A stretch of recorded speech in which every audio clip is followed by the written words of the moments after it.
আসসালামু আলাইকুম। বিরিয়ানি খেতে কম বেশি সবাই পছন্দ করেন।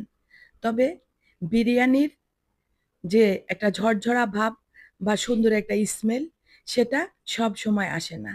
তাহলে চলুন জেনে নেই বিরিয়ানি কিভাবে ঝরঝরা হবে আর বিরিয়ানির সুন্দর একটা গ্রান বা স্মেল কিভাবে থাকবে। বিরিয়ানির যে চালটা সেটা বাসমতি হোক বা চিনি গুঁড়াই হোক কমপক্ষে ২৫ মিনিট ভিজিয়ে রাখতে হবে। আর অবশ্যই গরম পানি দিয়ে রান্না করতে হবে।